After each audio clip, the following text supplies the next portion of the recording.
ಪ್ರಯಾಗ್ರಾಜ್ ಕುಂಭಮೇಳದಿಂದ ರಾತ್ರೋರಾತ್ರಿ ಖ್ಯಾತಿ ಪಡೆದ ಮೊನಾಲಿಸಾ ಭೋಸ್ಲೆ ಈಗ ತಮ್ಮ ಖಾಸಗಿ ಜೀವನದ ಬಗ್ಗೆ ಸುದ್ದಿಯಲ್ಲಿದ್ದಾರೆ.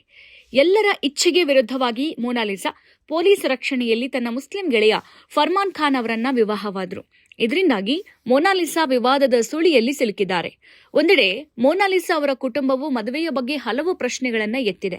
ಈ ಮಧ್ಯೆ ಮೊನಾಲಿಸಾ ಅವರ ಚೊಚ್ಚಲ ಚಿತ್ರ ದಿ ಡೇರಿ ಆಫ್ ಮಣಿಪುರದ ನಿರ್ದೇಶಕ ಸನೋಜ್ ಮಿಶ್ರಾ ಅವರ ಹೇಳಿಕೆ ಬೆಳಕಿಗೆ ಬಂದಿದ್ದು, ಇದು ಸಮಸ್ಯೆಯನ್ನ ಮತ್ತಷ್ಟು ಹೆಚ್ಚಿಸಿದೆ.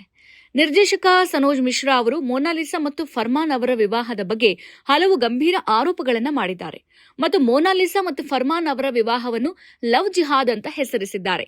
ಈ ವಿಷಯವು ಇನ್ಮುಂದೆ ಮದುವೆಗೆ ಸೀಮಿತವಾಗಿಲ್ಲ, ಇದರ ಹಿಂದೆ ದೊಡ್ಡ ಜಾಲದ ಪಿತೂರಿ ಇರಬಹುದು ಅಂತ ಹೇಳಿದ್ದಾರೆ. ದೆಹಲಿ ಮತ್ತು ಮಧ್ಯಪ್ರದೇಶದಿಂದ ಹುಡುಗಿಯರು ಕಣ್ಮರೆಯಾಗುವ ಸುದ್ದಿಗಳು ಬರ್ತಾಲೇ ಇರುತ್ತವೆ. ಇದನ್ನು ಸಂಪೂರ್ಣವಾಗಿ ತನಿಖೆ ಮಾಡಬೇಕು.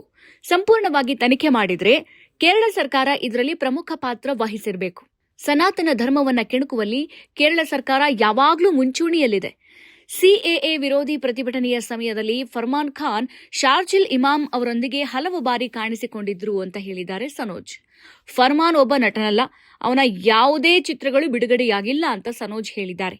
ಈ ವಿಷಯವನ್ನು ತನಿಖೆ ಮಾಡುವಂತೆ ಸನೋಜ್ ಪ್ರಧಾನಿ ಮೋದಿ ಮತ್ತು ಅಮಿತ್ ಶಾ ಅವರಿಗೆ ಮನವಿ ಮಾಡಿದ್ದಾರೆ. ಯಾಕಂದ್ರೆ ಇದು ಭಾರತದ ಪ್ರತಿಯೊಬ್ಬ ಹುಡುಗಿಯ ಸುರಕ್ಷತೆಯ ವಿಷಯವಾಗಿದೆ.